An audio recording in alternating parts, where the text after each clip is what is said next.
Ilang oras pa ba ang kailangan kong hintayin ngayon? Punong-puno ng kababaihan ng mga ahensya ng pagpapare sa Russia ngayon.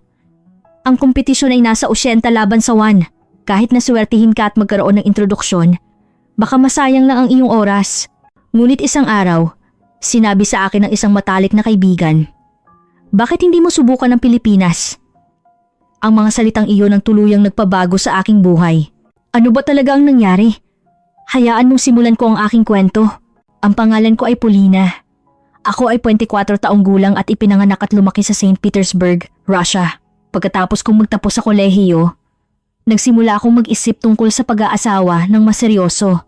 Ngunit sa totoo lang, wala akong nakitang lalaki sa aking paligid na nagpatibok ng aking puso.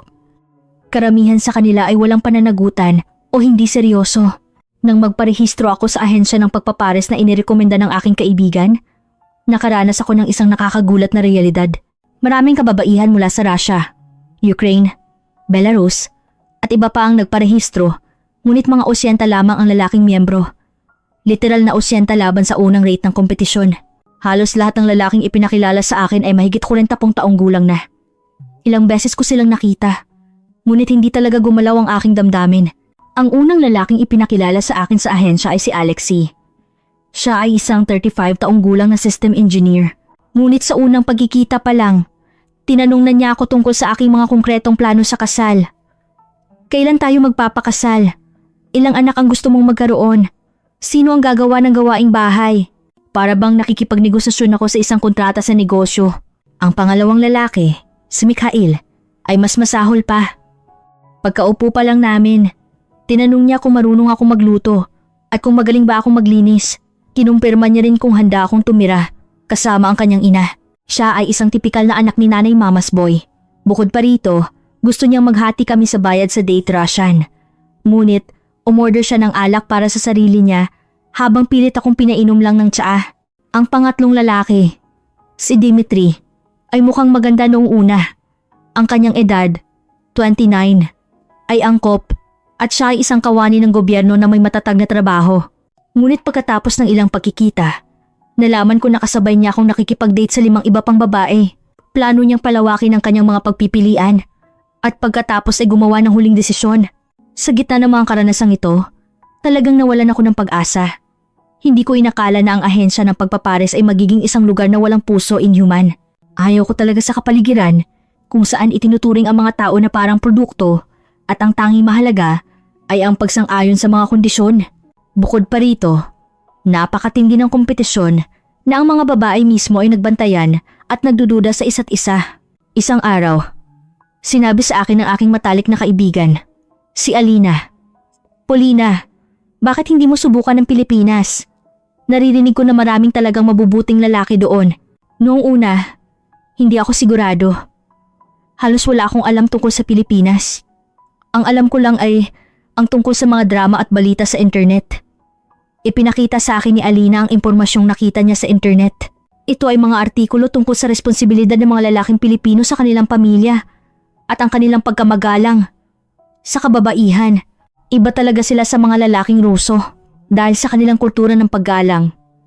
At pagkapamilya family-centeredness, napakalakas ng kanilang pananagutan. At talagang pinahahalagahan nila ang kanilang kasintahan o asawa. Sa totoo lang, sa simula, hindi ako makapaniwala. Nagtataka ako kung mayroon ba talagang ganoong lalaki sa mundo. Ngunit, habang naghahanap ako ng mga kaugnay na impormasyon, nakita ko na talagang maraming dayuhang babae ang may masayang buhay may asawa sa Pilipinas. Lalo na, marami ang mga success story ng mga babae mula sa silangang Europa. Kaya nagdesisyon ako. Nag-enroll ako sa isang taong kurso sa Tagalog Language School at nagpa siyang pumunta mismo sa Pilipinas. Total, mukhang mahirap makahanap ng matinong kapareha sa ahensya ng pagpapares at gusto ko ring subukan ng isang bagong hamon. Noong una, tumutol ang aking mga magulang. Ano ang gagawin mo sa napakalayong bansa?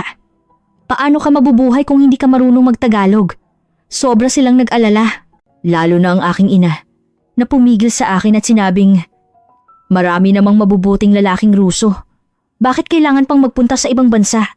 Ngunit napakatigas ng aking desisyon at higit sa lahat, nang ipaliwanag ko ang aking mga karanasan, sa huli ay naunawaan nila ako. "Sige, kung iyan talaga ang gusto mo, Subukan mo. Mag-ingat ka lang. Kung may mali, bumalik ka agad. Pagkarinig ko sa salita ng aking ama, nag-book ako ng tiket sa eroplano papuntang Pilipinas. Hindi pa rin ako makapaniwala hanggang sa nabili ko ang tiket at inayos ang aking mga gamit. Talaga bang pupunta ako sa Pilipinas? Habang nag-iimpake ako, patuloy akong nag-iisip. Makikita ko kaya ang tadhana na hinahanap ko sa Pilipinas? O magtatapos lang din ba ito sa isa pang pagkadismaya? Bago ako umalis, sinabi sa akin ni Alina, "Polina, huwag kang masyadong umasa at huwag ka ring masyadong mag-alala. Isipin mo lang na isa itong bagong karanasan. Kahit hindi ka makahanap ng kapareha, makakapag-aral ka ng Tagalog at makakaranas ng bagong kultura, di ba?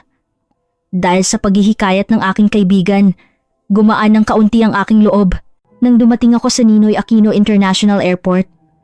Hindi ko pa rin malilimutan ang pakiramdam na iyon. Ang paliparan ay talagang malinis at moderno. Ibang-iba ito sa kapaligiran ng mga paliparan sa Russia. At ang mga tao ay talagang mababait. Nang makita ko ang mga tao na nagsisikap na ipaliwanag ng magalang ang direksyon sa akin, isang dayuhan, bumuti agad ang aking unang impresyon sa Pilipinas. Kakaiba rin ang biyahe mula sa paliparan patungo sa aking tinutuluyan. Sakay ng LRT at jeepney. Ang mga sasakyan ay talagang malinis at may kaayusan. Akala ko ay maayos ng subway sa Russia. Ngunit iba ang level ng transportasyon dito. Nakakaintriga rin ang pagkakita sa mga tao na pumipila ng maayos at nagpapalitan ng upuan. Ang unang ilang araw ay talagang mahirap. Dahil wala akong alam sa Tagalog, mahirap ang batay ang komunikasyon at kahit ang pagkain ay hindi ko kinasanayan. Ngunit ang nakakagulat ay, nang malaman ng mga tao na ako ay isang dayuhan, naging mas mababait sila. Noong nagkakaproblema ako sa pagbili ng isang bagay sa convenience store dahil hindi ko alam kung paano ito sasabihin sa Tagalog, isang matandang babae ang tumulong sa akin. May sinasabi siya sa Tagalog. Ngunit dahil hindi ko naintindihan, ipinaliwanag niya ito sa pamamagitan ng kilos at senyas. At humingi pa siya ng pabor sa store clerk na magsalita ng mabagal dahil ako ay isang dayuhan. Naaalala ko rin ang unang araw ko sa paaralan. Nakita ko ang maraming dayuhang mag-aaral sa unang pagkakataon. At may mga tao talaga mula sa iba't ibang bansa, Vietnam, Taiwan, at maging Amerika, Germany, at France. Marami ring mag-aaral mula sa Russia at silangang Europa. Noon ko nakilala sina Daria at Milana. Nakapwa mula sa Russia. Si Daria ay 25 taong gulang, isang taon na mas matanda sa akin, at mula sa Moscow, nag-major siya sa information technology. Si Milana naman ay kasing edad ko at mula sa Kyiv. Kahit na siya ay taga-Ukraine, perpekto siyang magsalita ng Ruso kaya mabilis kaming naging magkaibigan. Habang nagla-lunch kaming tatlo, pinag-usapan namin ang aming mga dahilan kung bakit kami pumunta sa Pilipinas. At nakakagulat na pare-pareho ang aming sitwasyon. Si Daria ay nakaranas din ng mga pagkadismaya pagkatapos ng ilang introduksyon sa ahensya ng pagpapare sa Russia. Si Milana naman ay tuluyang nawalan ng pag-asa sa mga lalaking taga-Ukraine at gusto niyang magpakasal sa isang dayuhan. May ganyan din kayong karanasan pala? Hindi lang ako, sabi ko. Nagkaroon kami ng aliw sa isa't isa habang nakikinig sa aming mga kwento. At lumaki rin ang aming pag-asa sa Pilipinas dahil magkakatulad ang aming mga layunin. Nagpasya kaming suportahan at tulungan ang isa't isa. Ang mga klase sa Tagalog ay mas mahirap kaysa sa inaasahan, ngunit masaya. Ang mga guro ay talagang masigasig magturo at marami rin silang itinuro tungkol sa kultura ng Pilipinas. Lalo na nang marinig namin ang tungkol sa malasakit ng mga lalaking Pilipino sa kanilang pamilya at ang kanilang pagkamaginoo, gentlemanly, naramdaman namin na may tiyak na pagkakaiba sa mga lalaking Ruso. Pagkatapos ng klase, sinubukan naming tatlo ang mga pagkaing Pilipino. Noong una, ay nahirapan kaming kumain, ngunit unti-unti kaming nasanay at naging addict dito. Ang mga pagkain tulad ng adobo at sinigang ay talagang masarap. Pagkatapos ng halos isang buwan, nakaya ko na ang batayang pagbati at simpleng usapan. Nangyari ito, unti-unti kaming nagkaroon ng pagkakataong makipag-ugnayan sa mga Pilipino. Sinubukan ko ang pakikipag-usap sa Tagalog sa mga pang-araw-araw na sitwasyon, tulad ng pag-order sa cafe o pagtatanong ng direksyon sa LRT. Ang nakakagulat ay ang reaksyon ng mga Pilipino. Kahit na hindi ako masyadong mahusay magsalita ng Tagalog, talagang matiyaga silang nakinig at nagsikap na umintindi. Minsan, kapag alam nilang ako ay isang dayuhan, nagsasalita sila ng mas mabagal o sinisikap nilang magpaliwanag sa Ingles o sa pamamagitan ng kilos. Lalo na, Hindi ko malilimutan noong naligaw ako sa LRT. Sinubukan kong magtanong sa Tagalog, ngunit sa sobrang kaba, hindi ko mailabas ng maayos ang mga salita. Noong sandaling iyon, tinulungan ako ng isang lalaki na mukhang estudyante sa kolehiyo na nakatayo sa tabi ko. Nagtanong siya sa Ingles, "Saan ka pupunta?" At nagdrawing pa ng mapa para ipaliwanag. "Bago ka lang ba sa Pilipinas? Ang galing mo na magtagalog." Dahil sa papuri niya, nagkaroon ako ng kumpiyansa at sinabi pa niya, "Kung mahirap ang buhay sa Pilipinas, huwag kang mag-atubiling tumawag. Tutulungan kita." Ibinigay pa niya ang kanyang contact number. Siyempre, hindi ako tumawag, ngunit ang kalooban niyang tumulong ay talagang pinasalamatan ko. Sa mga ganitong karanasan, lalo pang gumanda ang aking impression sa Pilipinas. Ang mga tao ay talagang mabait at mapagmalasakit at higit sa lahat, naramdaman ko na halos walang prejudice o diskriminasyon laban sa mga dayuhan. Pagkatapos ng halos 4 na buwan ng pag-aaral ng Tagalog, nagsimula na akong makapag-usap ng fluently sa pang-araw-araw na buhay. Ang mga guro sa paaralan ay talagang mababait at marami silang itinuro tungkol sa kultura ng Pilipinas.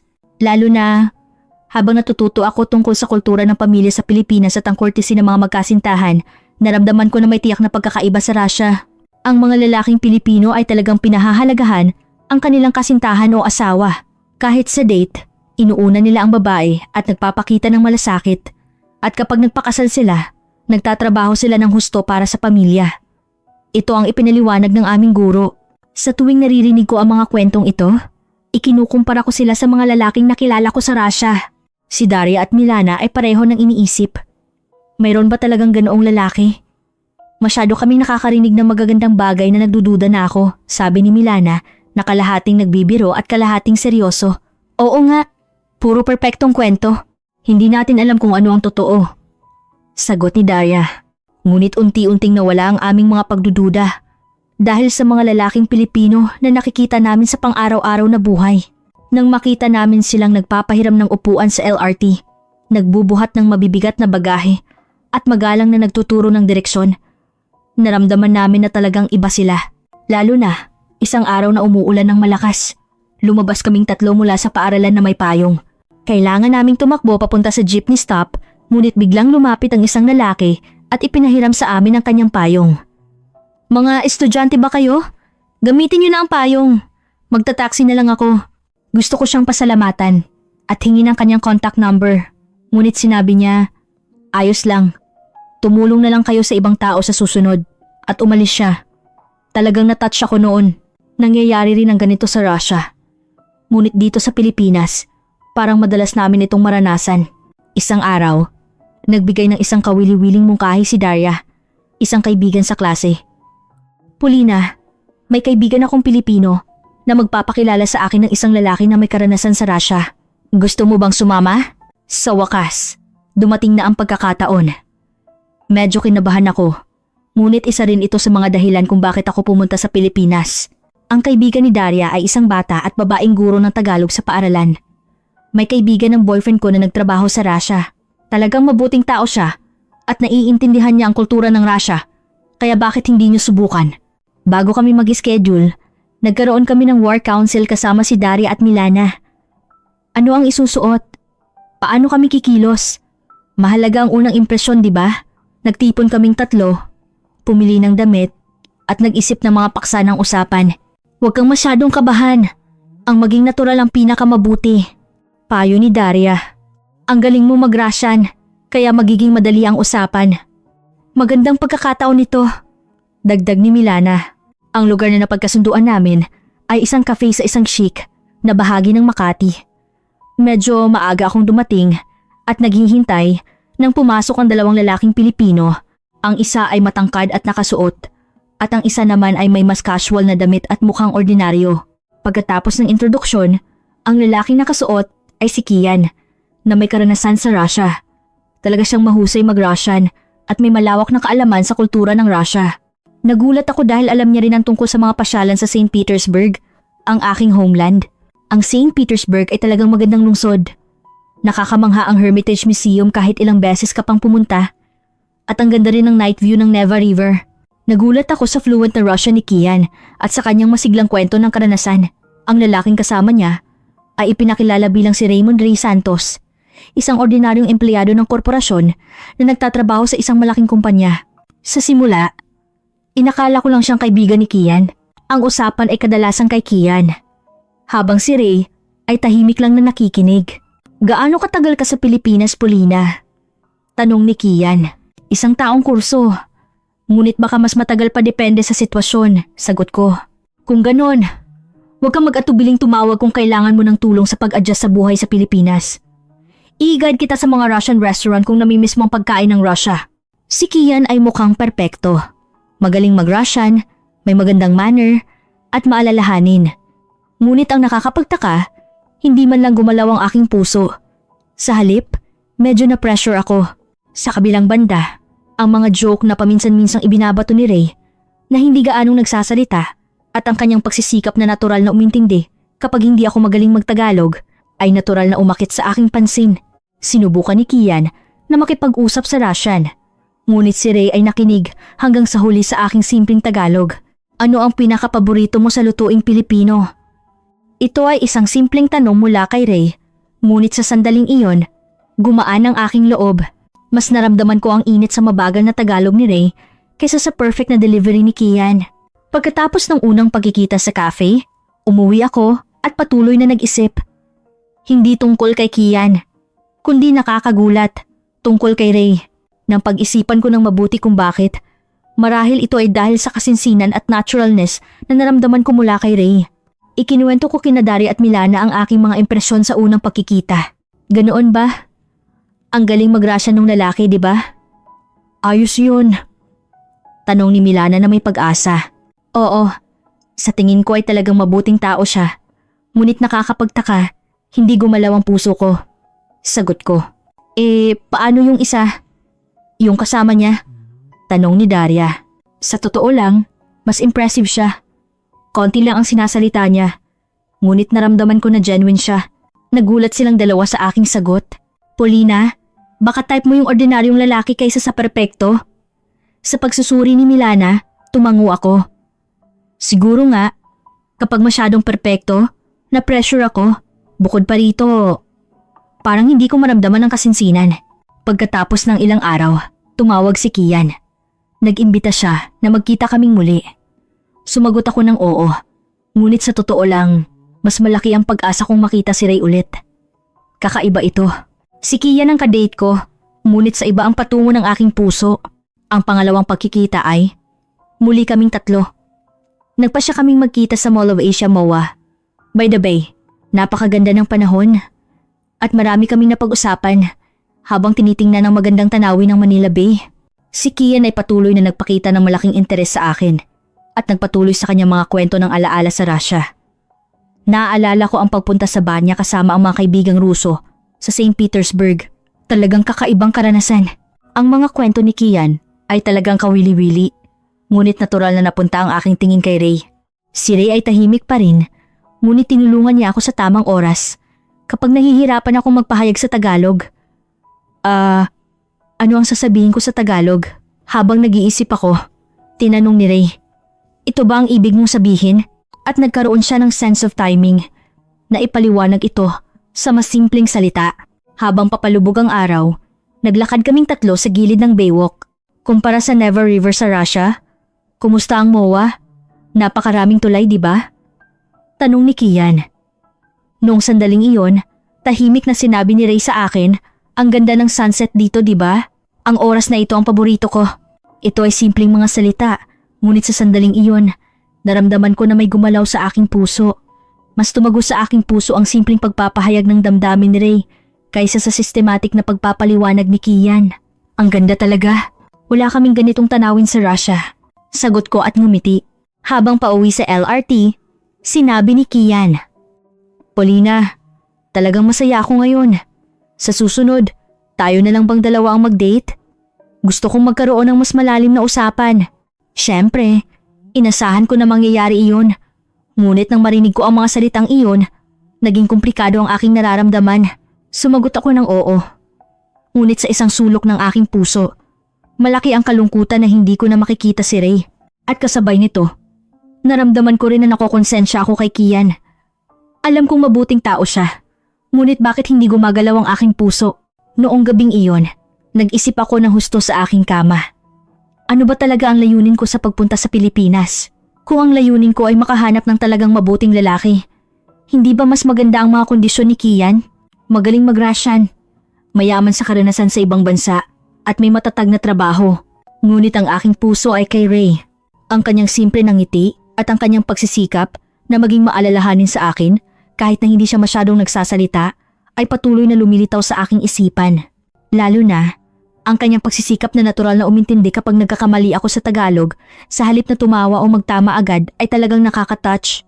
Nang ikuwento ko kay Daria ang aking problema, sinabi niya, "Paulina, ang puso ay hindi gumagalaw sa mga kondisyon, di ba? Ang mahalaga ay kung kanino ka na-attract, ngunit hindi mo rin alam kung may gusto ba siya sa iyo." Dagdag niya. Tama ang kanyang sinabi. Hindi nagpakita si Ray ng anumang espesyal na interes sa akin. Baka nagpapakita lang siya ng courtesy bilang kaibigan ng kanyang kaibigan. Kung iisipin ko yon, mas lalong nagiging komplikado. Tama ba na iwanan ko ang tiyak na si Kian para sa hindi tiyak na si Ray? Ang una naming date na kaming dalawa lang ni Kian ay sa Bonifacio Global City BGC. Talagang detalyado ang kanyang plano. Nagbook siya ng masarap na restaurant at nag-guide rin siya sa isang shopping mall na sa tingin niya ay magugustuhan ko. Kung titingnan sa objective na paraan, isa itong perpektong date. Habang kumakain kami ng steak sa restaurant, marami siyang ikinuwento tungkol sa Russia. Talagang nakakagulat ang St. Basil's Cathedral sa Red Square sa Moscow. At naramdaman ko rin ang init ng puso ng mga Ruso. Ito ay isang vivid na kwento ng karanasan at tumpak na nagpahayag ng aking naramdaman sa aking homeland. Ngunit ang nakakapagtaka, hindi man lang ako nag-enjoy. Talagang mabuting tao si Kian. Magalang, edukado, at maalalahanin sa akin. Binuksan niya ang pinto, binayaran ang lahat, at nag-ingat ng husto para hindi ako madapa habang naglalakad. Ngunit bakit hindi gumagalaw ang aking puso? Sa halip, habang tumatagal, naging pressure ito. Ang sobrang pag-aalala ay minsan parang calculated. At dahil alam niya ang lahat, hindi ako naging komportable. "Paulina, anong trabaho mo sa Russia?" Habang sinasagot ko ang tanong ni Kian, iniisip ko si Ray. Paano kaya siya nagtanong? Sa tingin ko, mas natural at komportable siyang nagtanong. Kahit habang nagsho-shopping, tumpak na alam ni Kian kung ano ang gusto ko. "Gusto mo ang kulay na ito, di ba?" Karamihan sa mga babaeng Ruso ay mas gusto ang tone na ito. Hindi ito mali. Ngunit parang tinitingnan niya ako bilang isang Russian woman na isang category at hindi bilang isang individual. Habang pauwi pagkatapos ng date, talagang nag-isip ako ng husto. Masyado ba akong selfish? Iniisip ko si Ray na hindi ko pa masyadong kilala habang kasama ko ang isang mabuting tao tulad ni Kian. Bukod pa rito, hindi naman nagpakita si Ray ng anumang espesyal na interes sa akin. Ngunit pagkatapos ng ilang araw, may nangyari na hindi ko inaasahan. Paglabas ko mula sa klase, nakita ko si Ray na naghihintay sa labas ng paaralan. Talaga akong nagulat. Kinuskus ko ang aking mga mata. Akala ko ay nananaginip lang ako, ngunit si Ray talaga iyon. "Bakit ka nandito?" Tanong ko na nagtataka. Tinanong ko si Kian kung nasaan ang paaralan mo. Sabi niya. At pagkatapos, ngumiti siya na medyo nahihiya at nagtanong, "May oras ka ba para mag-usap sandali?" May naramdaman akong seryoso sa boses ni Ray. Umupo kami sa isang kalapit na cafe at nakinig sa sinabi ni Ray. Nagsimula siya sa pagbati tungkol sa panahon at buhay sa Pilipinas, ngunit unti-unti siyang naging seryoso. Sa totoo lang, mayroon akong kailangang sabihin ng una. Nagsimula si Ray habang humihinga ng malalim. "Alam kong ipinakilala ka kay Kian at alam ko rin na seryoso si Kian sa iyo. Ngunit, nagkaroon ng sandaling katahimikan. Nagsimulang bumilis ang tibok ng aking puso. Alam ko na kung ano ang sasabihin ni Ray. Ako rin. Nagkaroon ako ng interes sa iyo, Paulina. Inasahan ko ito, ngunit talagang nagulat ako nang marinig ko ito. Nagsimulang tumibok ng malakas ang aking puso. Akala ko ay misunderstanding ko lang, ngunit iniisip din pala ako ni Ray. Sa simula, inakala ko lang na kaibigan ka ni Kian.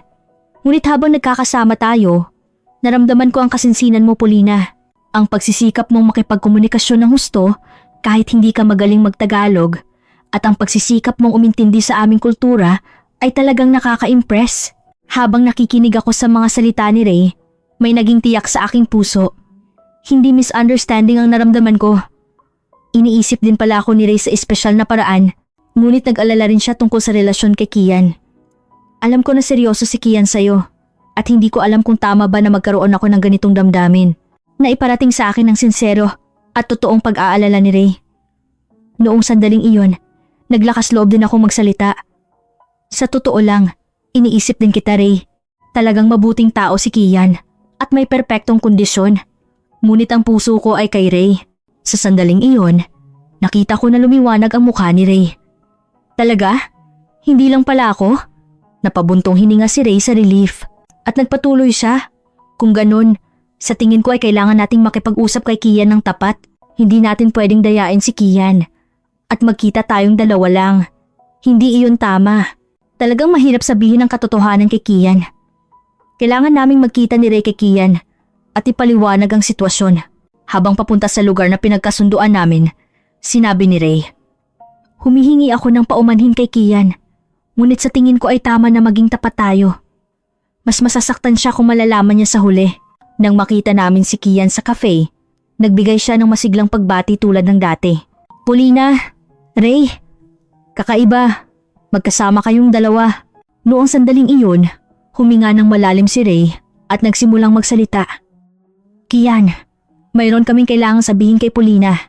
Nang makita ni Kian ang seryosong mukha ni Ray, parang may naramdaman siya at tumigas ang kanyang mukha at nakinig siya sa aming kwento hanggang sa huli. Sa simula, nagulat siya, ngunit nagkaroon ng mahabang katahimikan. Naramdaman ko na talagang mahaba ang katahimikan na iyon. Nag-alala ako na baka magalit si Kian at matatakot ako na baka madismaya siya kay Ray. Ngunit iba ang reaksyon ni Kian sa inaasahan ko. Sa totoo lang, medyo alam ko na mas interesado ka kay Ray kaysa sa akin, Paulina. Nagulat ako sa sinabi ni Kian. Alam niya pala iyon. At sa totoo lang, sa tingin ko, ang naramdaman ko sa iyo, Paulina, ay mas paghanga kaysa sa tunay na pag-ibig. Mayroon akong mga alaala sa Russia at inakala ko na mabuti ka. Ngunit hindi ito galing sa kaibuturan ng aking puso. Napanatag ako sa sinsero na pag-amin ni Kian. Sa halip, gumaan ang loob ko na nakita kong seryoso si Ray sa iyo, Paulina. Nag-aalala ako kung mapapasaya ba kita. Ngunit kung si Ray, alam kong gagawin niya ang lahat para sa iyo. Dahil sa malaking puso ni Kian, natural kaming nagkaroon ng relasyon ni Ray. Maging mabuting magkaibigan tayo. At Ray, alagaan mo si Paulina. Sa halip, binasbasan pa kami ni Kian. Talagang nagpasalamat ako sa sandaling iyon. At kasabay nito, humanga ako sa pagkamature ng lalaking Pilipino. Ang una naming opisyal na date ni Ray ay talagang espesyal.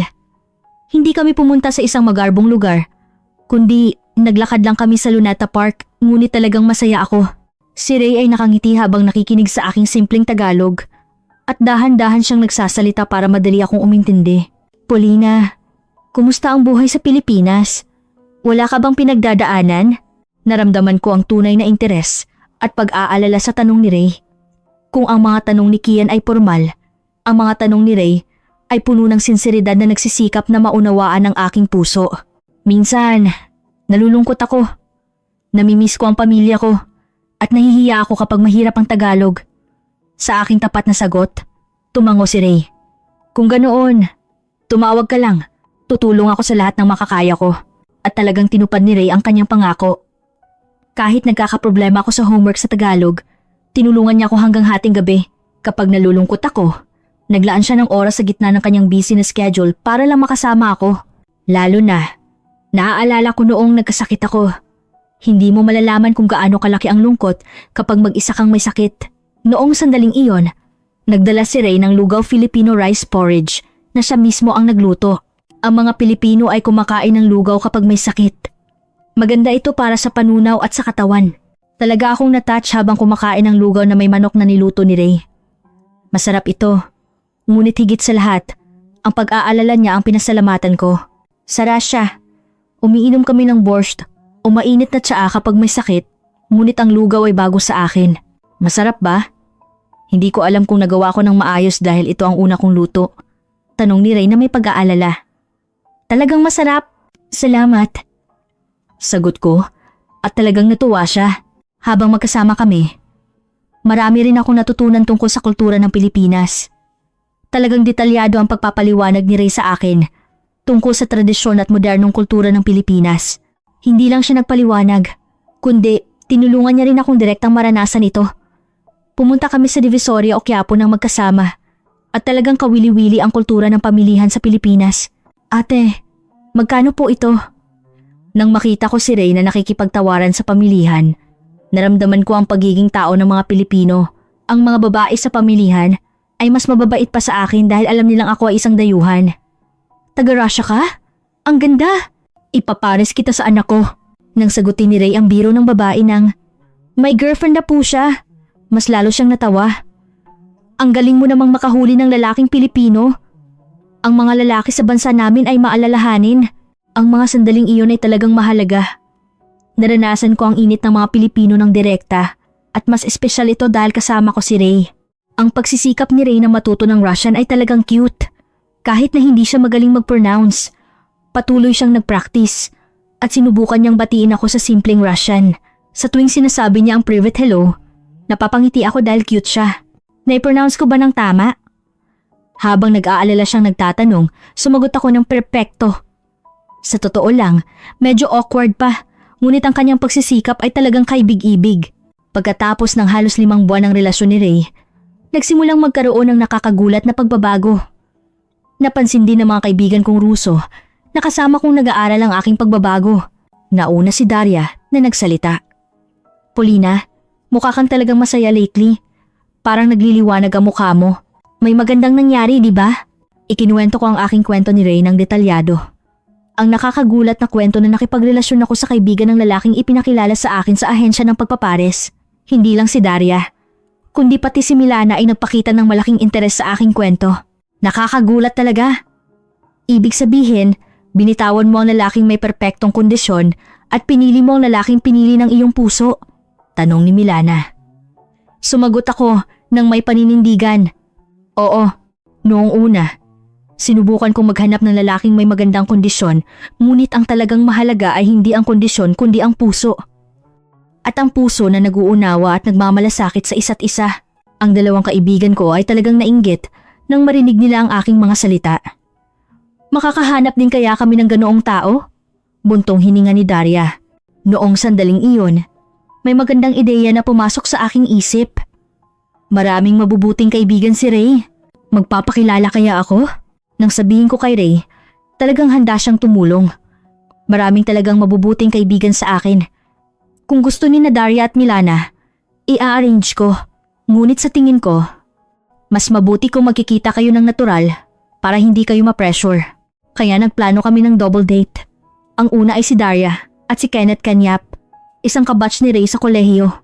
Si Ken ay isang tahimik at seryosong lalaki na nagtatrabaho sa IT company bilang system developer. Ipinakilala siya ni Ray. Si Ken ay talagang masipag na kaibigan. Nagsisikap sa trabaho at seryosong tao. Si Daria ay may kalmado at introverted na personalidad. Kaya mukhang babagay sila. Talagang maganda ang chemistry nila sa unang pagkikita. Si Ken ay nagpakita ng malaking interes sa IT technology ng Russia, lalo na sa software development environment ng Russia. Si Daria ay nag-major sa information technology sa Russia. Ang programming education sa Russia ay talagang systematic. Talagang pinatatatag ang mathematical foundation. Talagang interesadong nakinig si Ken sa paliwanag ni Daria. Hindi ba IT powerhouse rin ng Pilipinas? Ang mga kumpanya tulad ng Ayala at San Miguel ay world class, sabi ni Daria na pinupuri ang IT ng Pilipinas. Tama ka. Ngunit narinig ko na talagang mataas din ang basic science level ng Russia, sagot ni Ken. Nang makita ko silang dalawa na nagpapalitan ng mga kwento tungkol sa technology, mukhang bagay na bagay sila. Ang kanilang attitude na igalang ang field ng isa't isa at matuto ay maganda. Pagkatapos ng ilang araw, ipinakilala namin si Milana at si Sean de Guzman, isang junior ni Ray sa trabaho. Si Sean ay kabaligtaran ni Ken. Siya ay masigla at nakakatawa.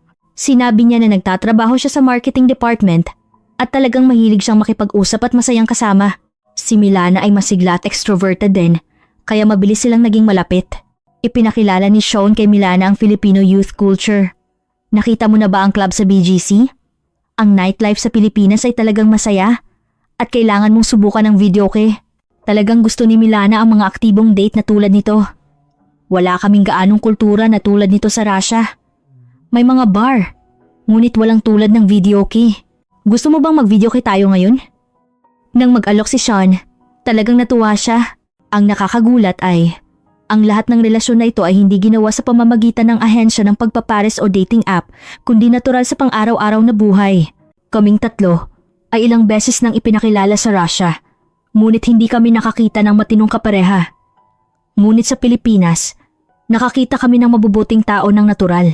Ang talagang nakaka-impress ay ang kasinsinan ng mga lalaking Pilipino.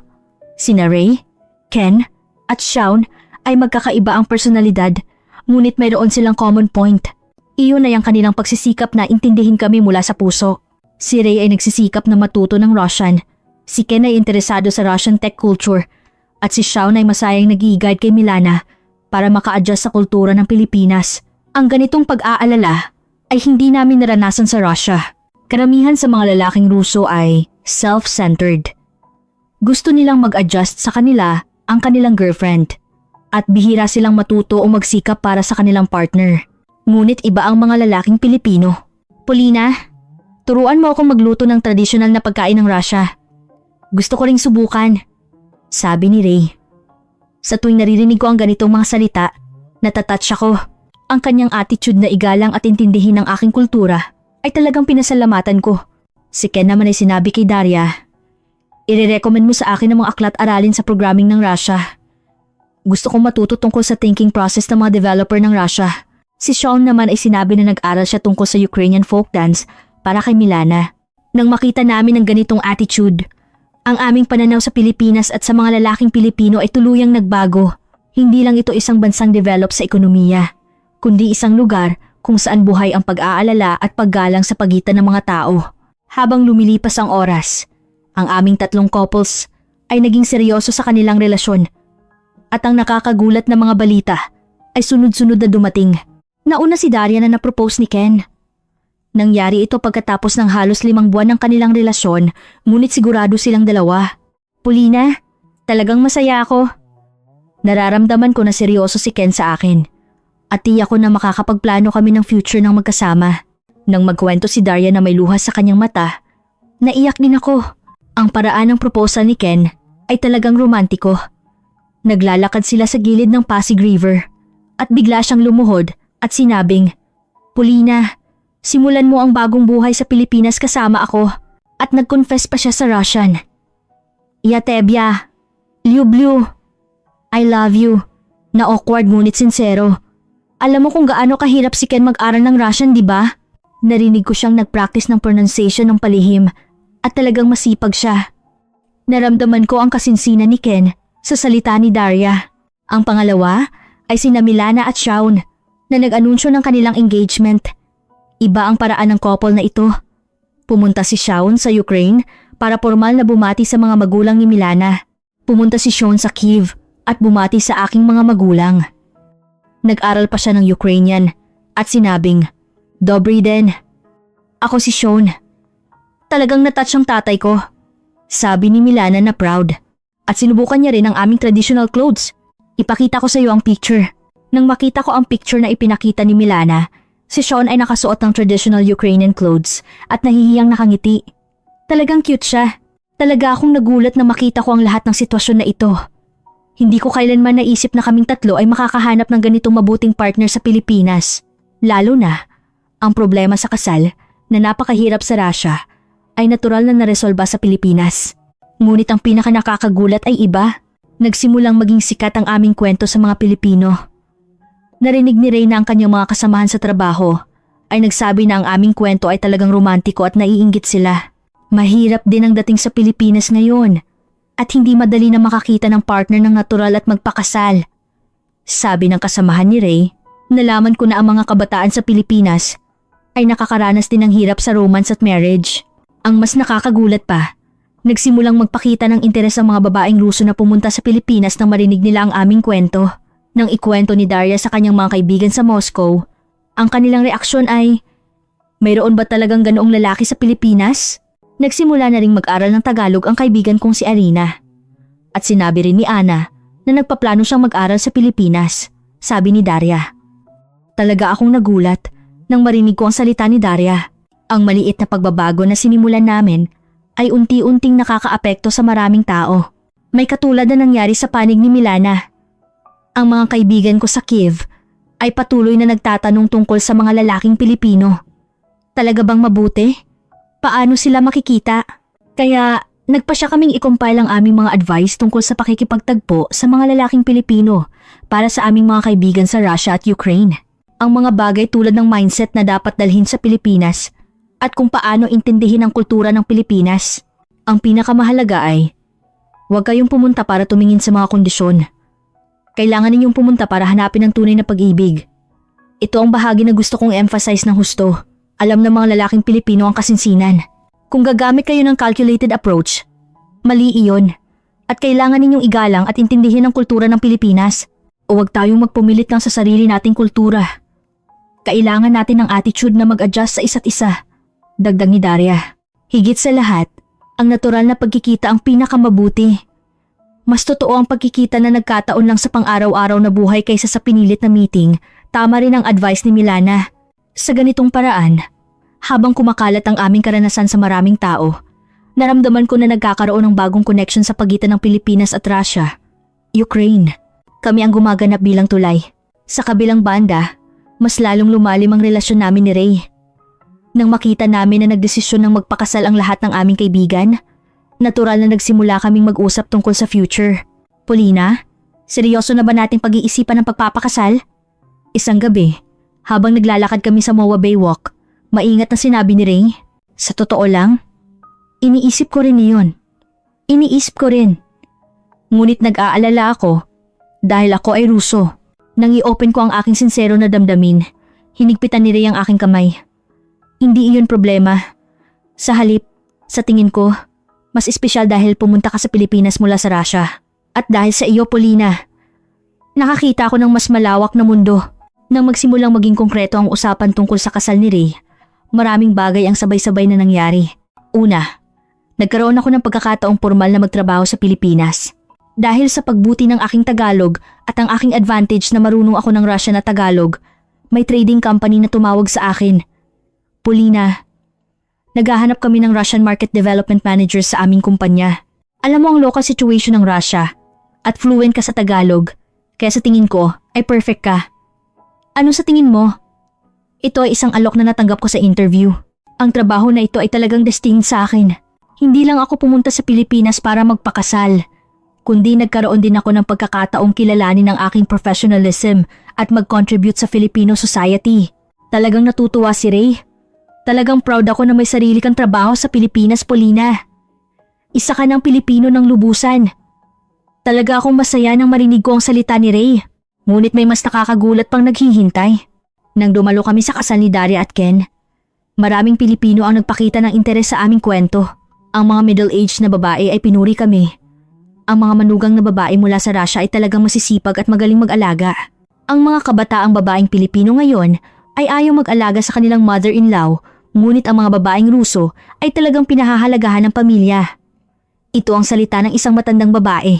Siyempre, may individual na pagkakaiba, ngunit lumalaganap ang pananaw na magaling kaming mag-adjust sa kultura ng Pilipinas. Ang kasal ni Daria ay talagang maganda.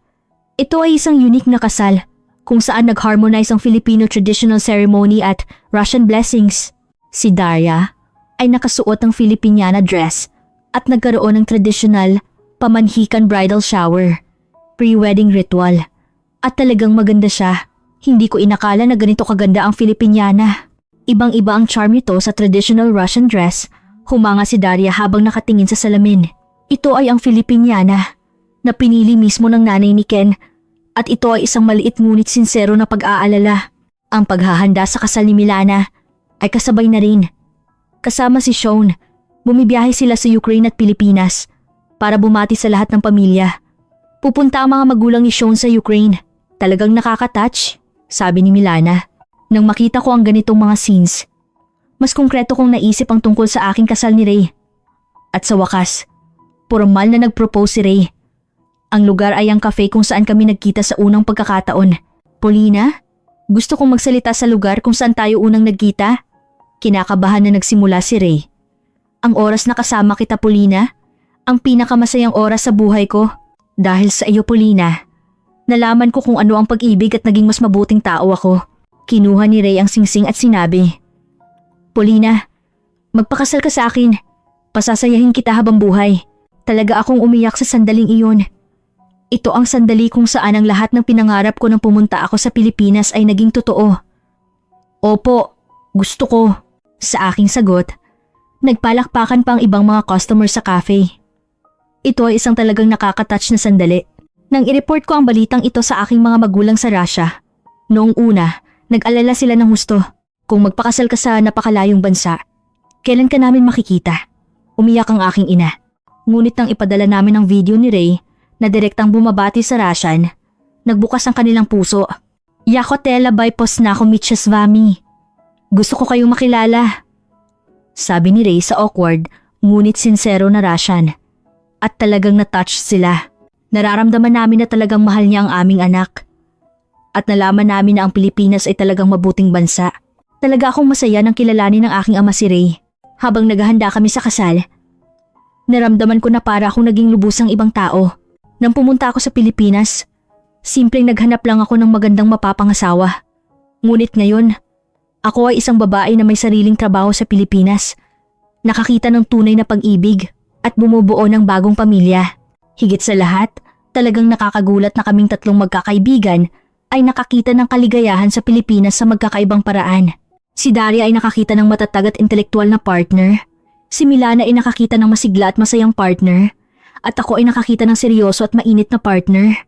Iba talaga sila sa mga lalaking nakilala natin sa Russia, sabi ni Milana. At tumango kaming dalawa ni Daria. Ang mga lalaking Pilipino ay talagang iba. Naramdaman ko na tinitingnan nila ang mga babae bilang pantay na partner. At habang kumakalat ang aming karanasan sa maraming tao, lalong sumisigla ang cultural exchange sa pagitan ng Pilipinas, Russia at Ukraine.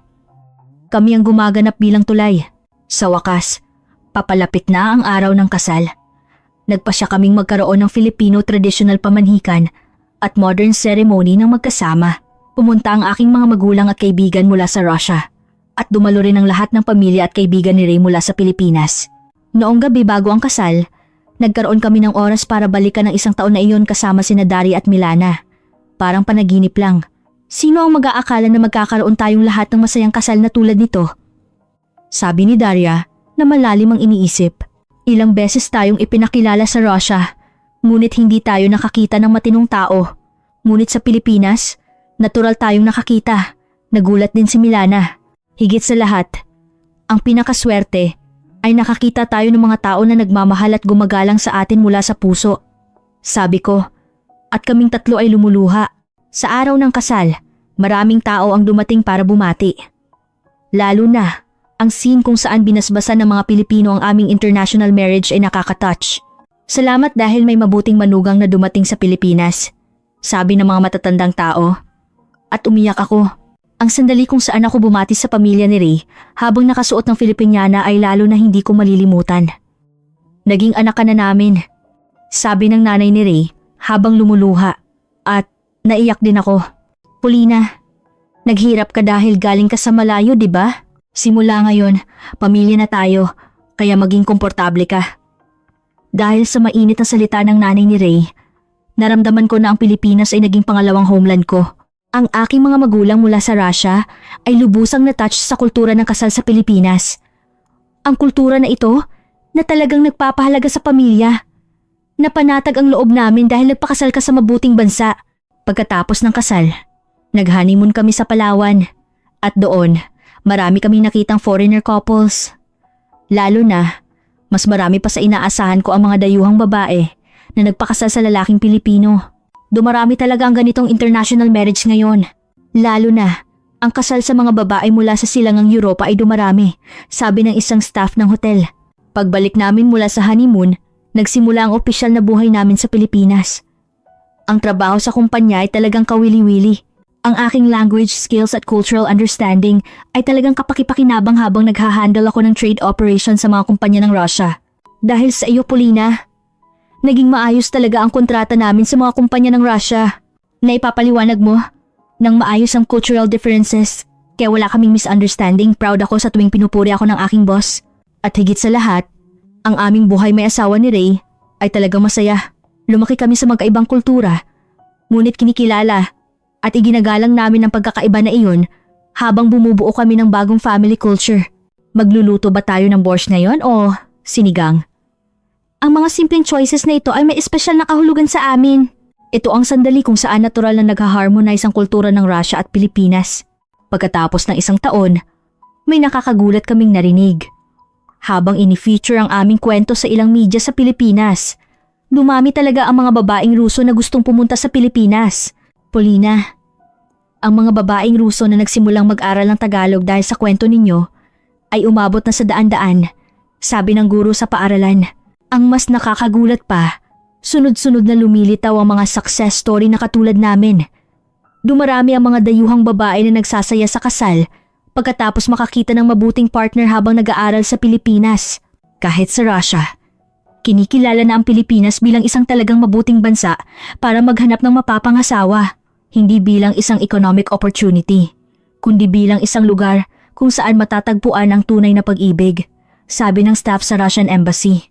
Kung babalikan ko ngayon, parang hindi lang nagkataon na pumunta kami sa Pilipinas.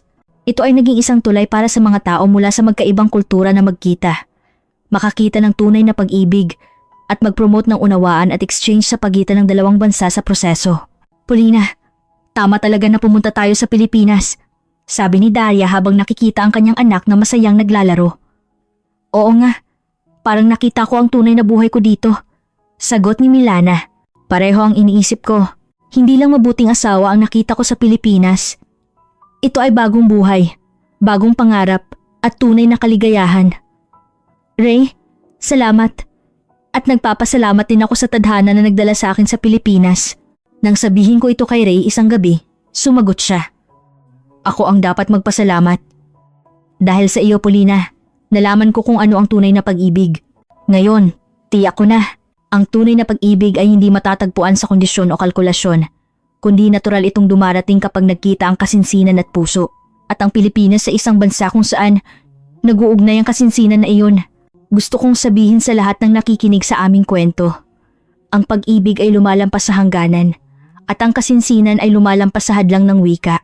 At kung maglakas loob kang sumubok ng bagong hamon, baka naghihintay sa iyo ang kaligayahan na hindi mo inaasahan.